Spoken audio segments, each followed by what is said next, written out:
Welcome to Fright Night Review.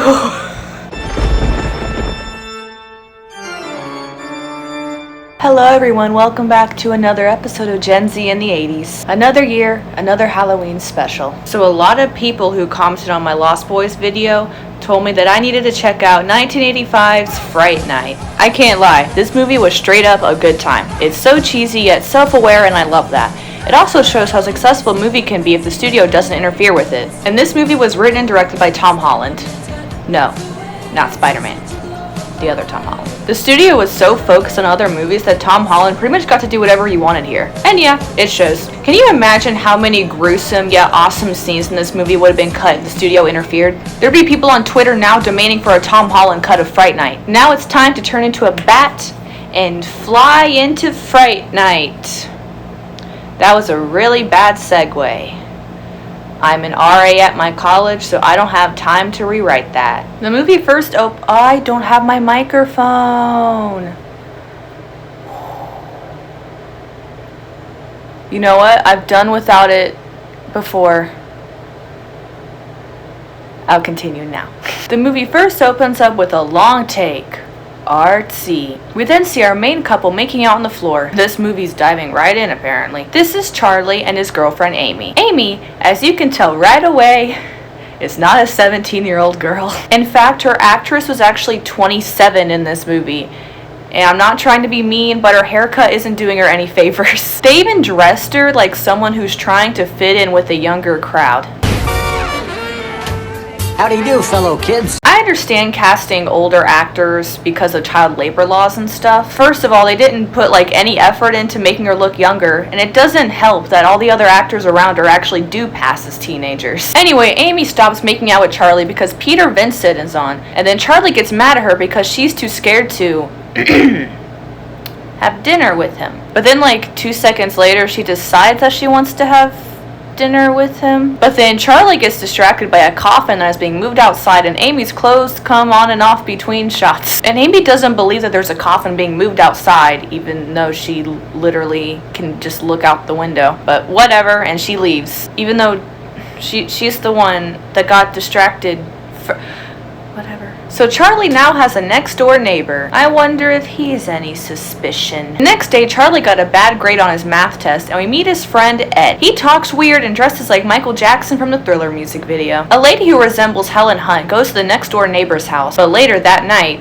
I guess she was there for a while then, Charlie hears screaming coming from the house. Later, Amy apologizes to Charlie and they make up, but then 2 seconds later they start fighting again because Charlie sees that the woman he saw the day before was on the news. You're concerned about a woman who was murdered? How dare you, Charlie? Ed tells Charlie that her and another victim had their heads chopped off. Amy even hears this, and instead of being like, wow, that's awful, and listening to Charlie tell her that he saw the woman the day before, she decides to take a food and just smash it in his face and leave. So Charlie decides to spy on his new neighbor. We then get our first introduction of Prince Jerry. This is a really cool scene and a really cool introduction. Unfortunately, I can't show it in detail because reasons. But just take my word for it. So I'm a film major, so I'm correct. Anyway, this movie wastes no time revealing that he's a vampire because he almost bites the woman but then stops when he sees that Charlie's watching him. Trying to murder a woman with the window wide open? Classic mistake. And I love that Charlie's first instinct is to run and tell his mom, but obviously she doesn't believe him. Charlie then sees Jerry's assistant? Butler? Totally not gay lover carry out a body bag, and Jerry turns into a bat and flies over Charlie. I love that vampires turn into bats in this movie. That just shows it's not taking itself too seriously. So many movies get rid of the whole vampire turn into bat thing because they're like, we're serious vampire movies. Our vampires don't do that. Ah yes, because sparkly vampires will definitely be taken seriously, Stephanie Meyer. Charlie tells Amy that Jerry is a vampire and she doesn't believe him, and Charlie tells the police, and the police go over to inspect the house, but Jerry's butler person charms his way out of the situation. Charlie tries to tell Ed, but even though you would think Ed would believe him, he doesn't. Charlie also begs Ed to tell him how to kill a vampire. Wait, Charlie doesn't already know this? Okay, I thought stake through the heart, garlic, holy water, etc., etc. I thought that was just common knowledge. Was it not common knowledge in the 80s? Ed also tells Charlie that a vampire cannot enter your house unless you invite them in. Just take a lucky guess what happens in the next scene. Yep, now that Jerry has been invited in, he comes over when Charlie's mom is sleeping and attacks him. Like I said before, this movie wastes no time at all. Charlie stabs Jerry in the hand with a pencil, and he does this, I'm sorry, stupid spin. What? It looks stupid. And you know how a lot of monster movies wait a while to reveal the monster? Yeah, this movie said, nah, we ain't waiting. Jerry then hears Charlie's mother and leaves. But then Jerry calls him that night and tells Charlie that he's going to attack him the next night. One eye open when I'm sleeping. Charlie is now traumatized, and as anyone would be experiencing something like that, and yet nobody believes him and everyone thinks he's crazy. You actually feel really sorry for him. It's so frustrating. But I wouldn't feel sorry for him if he burned his house down, because those candles next to those curtains are a clear fire hazard. But then Charlie figures that he will hit up Peter Vincent to help him. I love this logic. Oh no! I'm in deep peril! Who will I call to help me? I know! A celebrity. You know, that's actually not too far off of today's times. So Charlie approaches Peter to help him because there's no security on this set apparently. But well, Peter doesn't believe him either. Oh, and Peter just got fired because people aren't into the classic monster movies anymore. And that segues into me pointing out that this movie is genius. With the plotline revolving Peter, but also the fact that it's set in a modern suburbia, well, it's modern at the time, shows that this movie is trying to be something different while also paying homage to the ones that came before it. Charlie tells Amy and Ed that he plans on killing Jerry when he's sleeping, but Amy is all like, Charlie, stop being a moron! And Charlie's all like, okay. Now Ed and Amy team up and they go to Peter's house. How do they figure out where he lives? To help out Charlie and convince him that Jerry isn't a vampire, they pay Peter to quote-unquote test Jerry to prove that he's not a vampire. They even call Jerry and get him in on it too. Charlie, Amy, Ed, and Peter go over to Jerry's house to prove that he's not a vampire. But Jerry sees Amy and is awestruck because she looks like a lover he had long ago. Ah yes, the classic reincarnated lover trope you see in many vampire movies, from Dracula to the Vampire Diaries. So Jerry passes the test and all is well until Peter looks in his mirror and Jerry doesn't have a reflection, and he drops and shatters the mirror, and he runs away, or drives away. But then Jerry steps on the broken mirror, so now he knows that they know. Jerry then tracks down Charlie, Amy, and Ed. He chases Ed through the streets in a pretty awesome chase scene. Jerry never actually runs, and yet he still overpowers Ed. Also, this movie really took advantage of fog machines. Also, I want this guitar to play every single time I enter a room. Also, I'm really glad that Jerry changed clothes for this, because if he would have done all this in that sweater he had on earlier, I would have not taken this seriously. He corners Ed in the middle of an alley, but instead of killing him, he offers him the ultimate gift. I know what it's like being different. Only they won't pick on you anymore. Or beat you up. Whoa. Since when was Ed getting beat up for being weird? And they never actually showed this. And like, he's eccentric and he has a weird laugh, but I wouldn't necessarily call him weird. Whatever. Ed's a vampire now. Also, he's crying in this scene? Bless his actor's heart. He did not have to go this hard for this scene. To get away from Jerry, Amy and Charlie sneak into a dance club because 80s. Then Ed goes to Peter and reveals himself as a vampire. He taunts him for a little bit and then yeets out a window. Amy then starts crying. I'm really scared. I am not going to let him get you, Amy.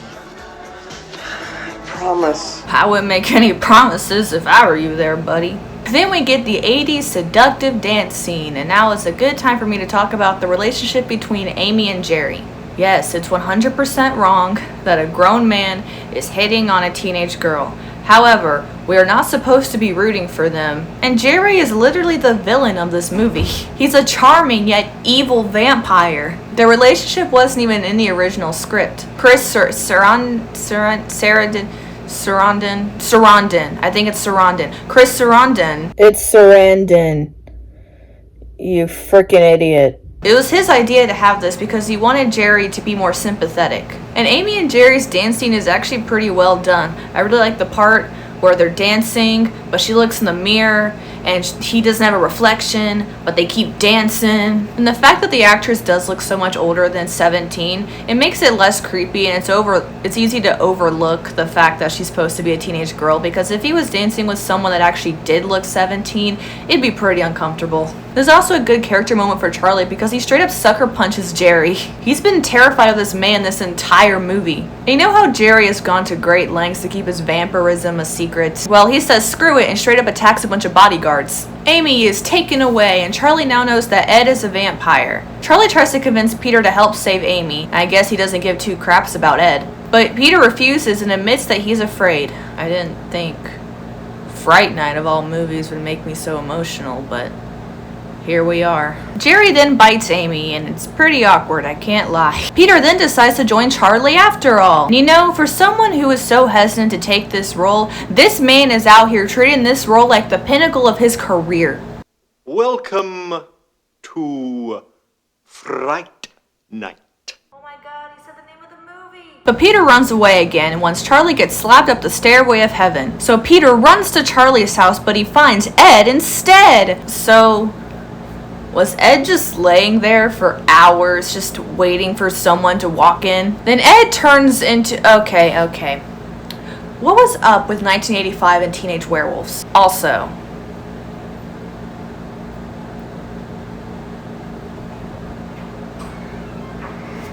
so Peter stabs the fakest looking puppet I've ever seen, and then we get the longest death scene I've ever seen. And that's really saying something because I've seen Buffy the Vampire Slayer.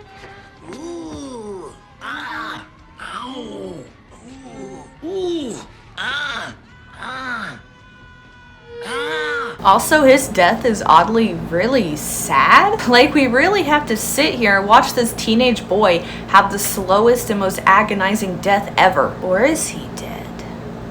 Maybe his actor just refused to come back to the sequel. So killing a teenage boy made Peter go, maybe I am brave after all. So Peter shoots the butler dude, but it doesn't work. Then Charlie stabs him with a stake, and it does work. So I guess the butler wasn't human, but he wasn't a vampire either. Then Charlie goes upstairs to discover that, oh no, Amy has a new hairdo. So you're telling me that as a brunette, in order for me to become blonde, I don't need to bleach my hair and damage it? All I need to do is turn into a vampire? Sounds like a win-win situation to me. Also, her now having long hair, if you look past the contact lenses and the fangs, proves that they could have made her look younger if they gave her longer hair in the first place. I'm sorry for ragging on her so much, it's just so distracting. Not as bad as Ben Platt and Dear Evan Hansen though. Anyway, they realize to turn Amy normal again that they need to defeat Jerry by dawn. Then the sun starts coming up and Jerry turns into a bat and then Charlie gets bitten. But Charlie doesn't actually become a vampire though. Even though he was bitten by one. I mean, yeah, he was in bat form, but he's still a vampire. You know, it's best if you don't think about it too hard. Also, this is the most dragged out climax to a fun vampire movie I've ever seen. Like, a lot of stuff happens, but it doesn't happen all at once. So it just feels like a bunch of video game boss fights until they get to the final one. Maybe I'm just used to the non-stop climax of Lost Boys. Then Amy appears and she's all like, my voice is deeper now, so I'm a seductress. And then the movie pulls the trick that these movies always do. And Charlie falls for it. Not my fault, Charlie. You promised you wouldn't let him get me. You promised. Amy. Why do they always fall for it? It's clearly a trap every time. I always think everything could be a trap, which is why I'm still alive. Then they defeat Jerry by exposing him to the sunlight, and Amy becomes brunette again, even though Jerry was defeated after dawn, so Amy wouldn't. Don't think about it too hard. Peter gets rehired on his show, and I guess Charlie and Amy finally have dinner together now. The end. Until the sequel. And then the remake. And then the sequel to the remake. And I guess they're making another one now. So, what can I say? This movie's awesome. If you turn your pretentious film bro brain off and just enjoy this movie for what it is, you'll have a good old time. The effects are great for the time period, the story is fun, and the actors all did a great job. especially Chris Saran. I don't know why I had so much trouble pronouncing his name. Please tell me you won some kind of award for this movie. He deserved it. Wait, he was nominated for a Saturn Award? He didn't win? You're telling me he didn't win? You're lying. Who could have beaten him? You know, I bet the guy who won that year, he probably couldn't even act. I bet he knew someone on the committee, and that's how he won. I bet the guy who won that year had no charisma, no charm. I bet he's not even physically attractive. I bet he doesn't have a nice jawline. I'm sorry, who? Oh, he won that year? I'm guessing for that move? Yeah,